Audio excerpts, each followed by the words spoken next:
Nicolas pour mabulle-de-rôle.club. Dans cette vidéo, on va parler de l'autorépondeur Mailing Boss. Donc c'est l'autorépondeur qui est intégré à la plateforme Builderall et qui va te permettre de stocker les emails que tu vas collecter sur tes sites web afin d'envoyer soit des séquences d'emails, soit d'envoyer par exemple des newsletters. Donc pour accéder à l'autorépondeur Mailing Boss, on va cliquer sur Mailing Boss dans le menu de Builderall et sur Welcome to Mailing Boss. Donc l'autorépondeur va s'ouvrir dans un nouvel onglet. Alors la première fois que tu ouvres Mailing Boss, il me semble qu'il y a un assistant de configuration de tes données personnelles et des données de ta société. Pour y accéder et les modifier par la suite, il suffit de cliquer sur bonjour ou là où il y a ton nom. Et tu vas accéder aux informations de ton profil.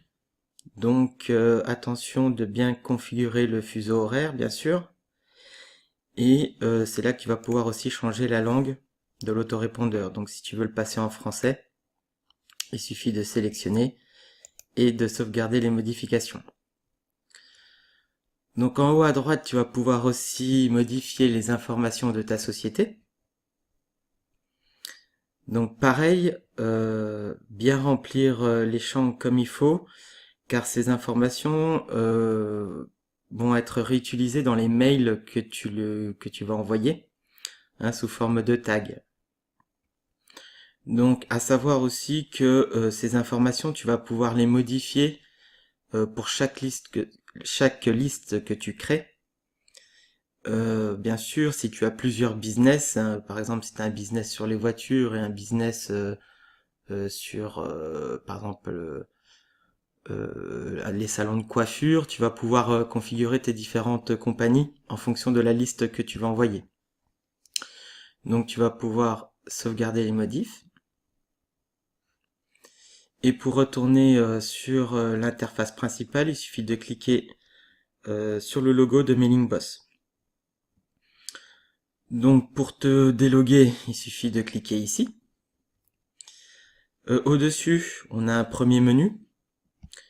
Donc les abonnés, bien sûr, tu vas pouvoir lister tous les abonnés de toutes tes listes. Hein.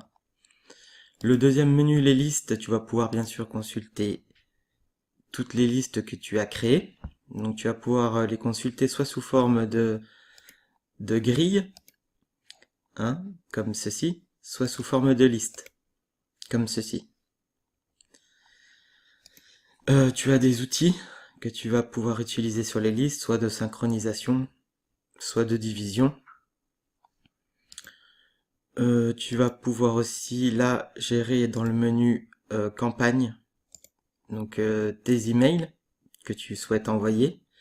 Donc les emails réguliers, ce sont des emails que tu vas pouvoir envoyer à une certaine date, à une certaine heure, comme par exemple une newsletter, ou tes séquences d'emails. Donc là tu vas pouvoir configurer une séquence et envoyer des emails par exemple le jour 1, 2, 3, 4. Donc c'est ici que ça se passe. Tu vas pouvoir bien sûr aussi faire des tags personnalisés. Tu as un outil qui s'appelle Workflow. Donc c'est un outil graphique où tu vas pouvoir gérer le flux de tes listes d'emails. Donc tu vas pouvoir insérer une liste, envoyer une séquence d'emails et puis déterminer qu'est-ce qui va se passer après. Donc c'est un outil qui est très sympa à utiliser. On va retourner dans Mailing Boss. Sur le côté gauche, tu as un autre menu où tu as un raccourci aussi pour venir sur ton tableau de bord. Tu vas retrouver le menu des listes, hein, identique à qu'on a vu précédemment. Hein, donc pour gérer tes listes, les outils. Pour gérer tes campagnes, hein, pareil, même menu qu'on a vu précédemment. Donc les emails réguliers, les séquences d'emails et les tags personnalisés. Tu as des modèles de templates. Donc tu peux aller dans la galerie où tu vas retrouver des templates d'email ou de newsletter.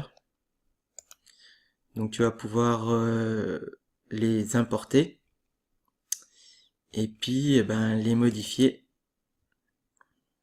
Donc il suffit de cliquer sur importer. Et après tu vas pouvoir les modifier et les utiliser à ta guise.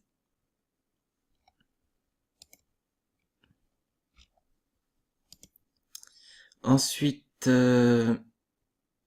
donc on a vu les modèles. Domaine, tu vas pouvoir connecter bien sûr ton nom de domaine à l'autorépondeur, ce qui est conseillé de faire si tu veux avoir de meilleurs résultats.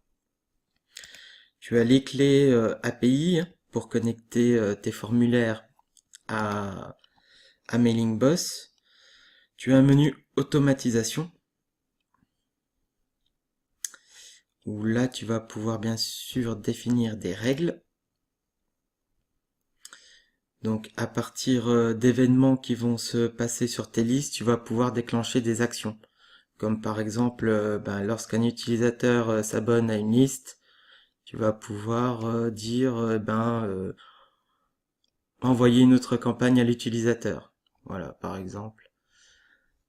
Donc ensuite tu enregistres. Et tu as aussi le menu clé intégration. Donc pour intégrer MailingBoss dans d'autres services web. Donc on a à peu près fait le tour de l'interface. Dans les prochaines vidéos, on va voir un peu plus, on va détailler un peu plus ce qu'on peut faire avec MailingBoss. Je te remercie d'avoir regardé cette vidéo, à bientôt.